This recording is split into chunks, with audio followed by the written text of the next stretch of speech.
ఆత్మబంధువులందరికీ నా యొక్క ఆత్మ ప్రణామాలు. ఇంత గొప్ప జ్ఞాన మార్గాన్ని మనకు అందించిన మహాత్ములైన బ్రహ్మర్షి పితామహ పత్రిజీ దంపతులకు, నాకు జ్ఞానాన్ని అందించిన బ్రహ్మర్షి తటవర్తి వీర రాఘరు గారి దంపతులకు ఆత్మ ప్రణామాలు తెలుపుకుంటూ ఈరోజు కార్యక్రమాన్ని మనం మొదలు పెట్టుకుందాం మాస్టర్స్. ఈరోజు మనం భగవద్గీత శ్లోకం 1వ అధ్యాయం 16వ శ్లోకం. అనంత విజయం రాజా కుంతిపుత్రో యుధిష్ఠిరః నకులః సహదేవక్ష సుఘోషః మణిపుష్పకౌ. దీని అర్థం, కుంతీదేవి కుమారుడైన ధర్మరాజు యుధిష్ఠిరుడు అనంత విజయం అనే శంఖాన్ని ఊదాడు. నకులుడు సుఘోషం అనే శంఖాన్ని ఊదాడు. సహదేవుడు మణిపుష్పకం అనే శంఖాన్ని ఊదాడు. కురుక్షేత్ర యుద్ధం ప్రారంభం అయ్యే ముందు 2 పక్షాలు యుద్ధానికి సిద్ధమయ్యాయి. ఆ సమయంలో యుద్ధానికి ముందు శంఖధ్వనులు వినిపించాయి. ముందుగా శ్రీకృష్ణుడు, అర్జునుడు, భీముడు శంఖాలు ఊదారు. ఇప్పుడు ఈ శ్లోకంలో మిగతా పాండవులు కూడా తమ శంఖాలను ఊదుతున్నారు. ఈ శంఖధ్వనులు ఒక సాధారణ యుద్ధ సంకేతం మాత్రమే కాదు, ఇది ధర్మశక్తి ప్రకటనం. అంటే ధర్మం కోసం యుద్ధం ప్రారంభమవుతుంది అని ప్రపంచానికి తెలియజేయడం. ఇప్పుడు మనం యుధిష్ఠిరుడు అంటే అనంత విజయం అని తెలుసుకున్నాం కదా. అనంత విజయం రాజా కుంతిపుత్రో యుధిష్ఠిరః. ఇక్కడ యుధిష్ఠిరుడిని రాజా అని పిలుస్తున్నారు.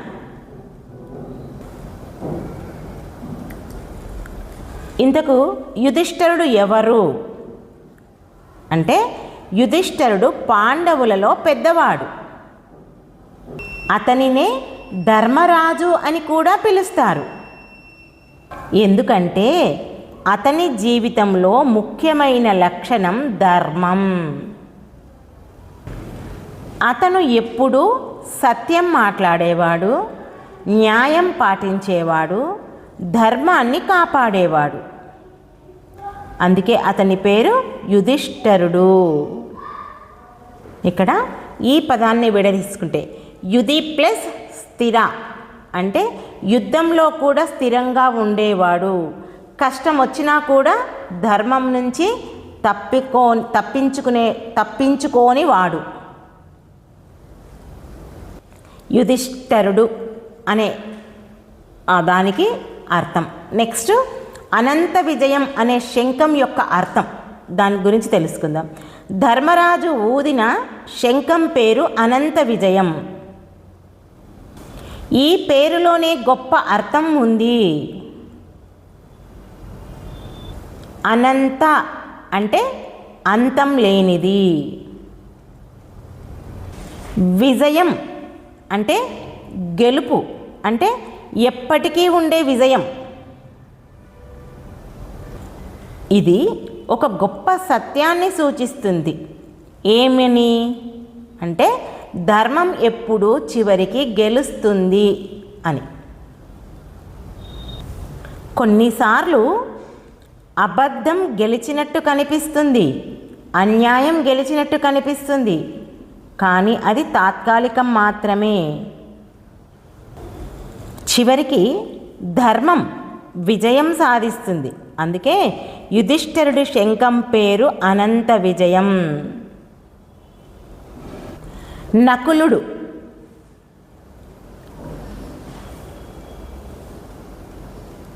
నకులః సుఘోషః.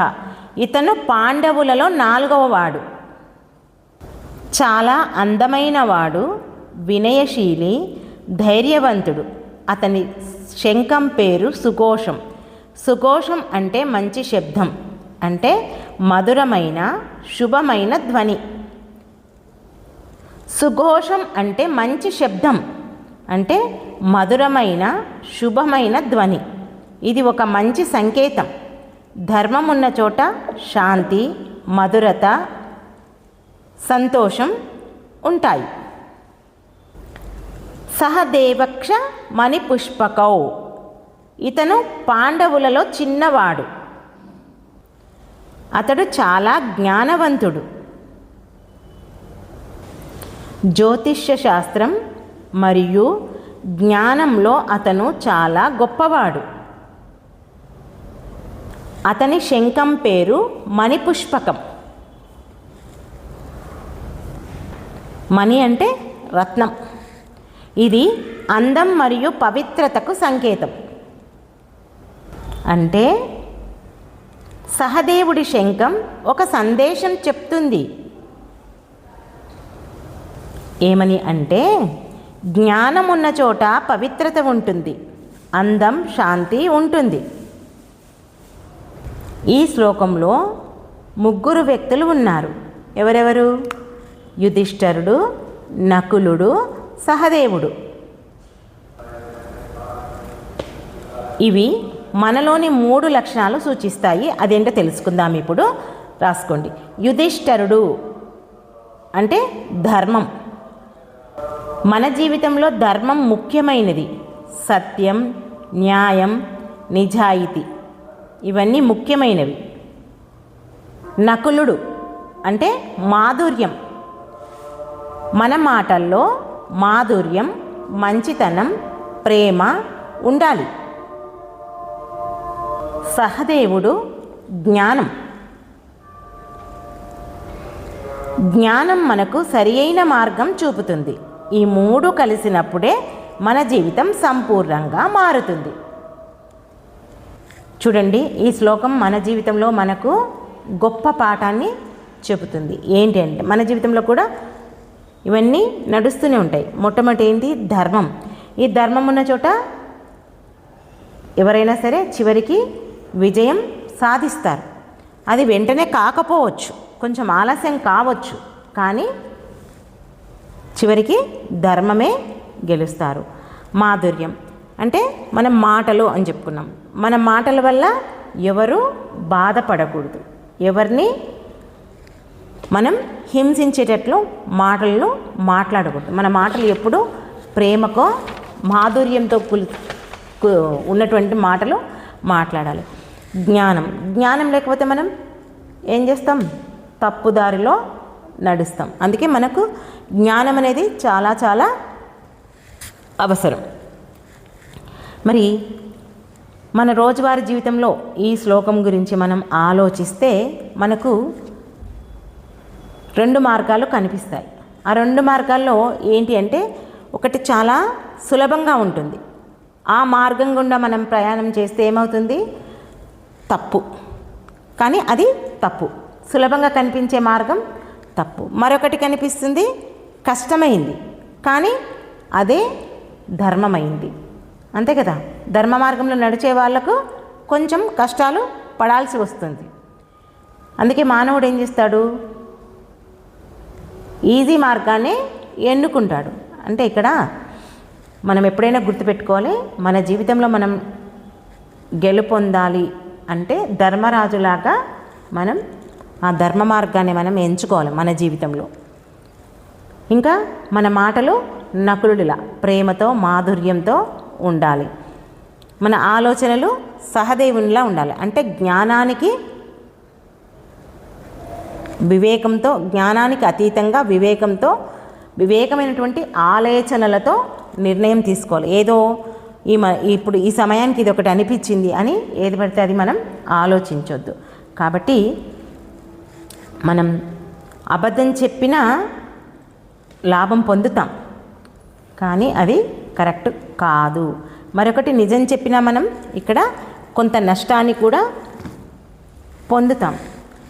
కానీ నష్టం పొందినా సరే కానీ మనం ఎప్పుడూ నిజాయితీగా ఉండాలి, అబద్ధం మాట్లాడవద్దు. అప్పుడే మనం యుధిష్ఠిలాగా సత్యాన్ని ఎంచుకుంటాము. మన జీవితంలో కూడా గౌరవం లభిస్తుంది.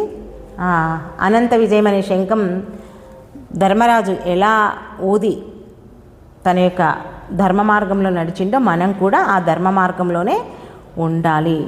కాబట్టి మన జీవితానికి తీసుకోవాల్సినటువంటి సందేశం ఏంది అనేది ఇప్పుడు నోట్ చేసుకోండి. మన జీవితంలో ఎలాంటి పరిస్థితి వచ్చినా ధర్మాన్ని వదలకుండా మాటల్లో మాధుర్యాన్ని ఉంచి జ్ఞానంతో నిర్ణయాలు తీసుకుంటే చివరికి మన జీవితంలో కూడా ధర్మరాజు యుధిష్ఠిరుడిలా శాశ్వతమైన విజయం మనదే అవుతుంది. మనం ఇక్కడ ఒక విషయం గుర్తుపెట్టుకోవాలి. మన జీవితంలో ఎక్కడైనా ధర్మం అధర్మం వచ్చిందంటే ధర్మరాజును గుర్తు చేసుకోవాలి. అంటే ఎప్పుడు మనం ధర్మంగా జీవించాలి. ఎవరితోనే మాట్లాడుతున్నామంటే నిజాయితీ. అంటే అక్కడ మనం ఏం చెప్పుకున్నాం? నకులుడు మనం మాట్లాడే మాటలు ప్రేమతో మాట్లాడాలి. ఏదైనా ఆలోచించాల్సి వస్తే వెంటనే సహదేవుణ్ణి గుర్తు చేసుకోవాలి. అక్కడ జ్ఞానం. ఈ ముగ్గురిని మనం మన జీవితంలో అనుక్షణం గుర్తుపెట్టుకుంటే మన జీవితంలో ఎలాంటి పరిస్థితి వచ్చినా మనం ధర్మంగా, మధురంగా, వివేకంగా అలవర్చుకొని మన జీవితాన్ని ధన్యం చేసుకుంటాం. ఇది 1వ అధ్యాయం 16వ శ్లోకం యొక్క అంతరార్థం. అర్థమైంది కదా? ఓకే మాస్టర్స్, ఈ అవకాశం నాకు ఇచ్చినందుకు మీ అందరికీ నా యొక్క కృతజ్ఞతలు. Thank you.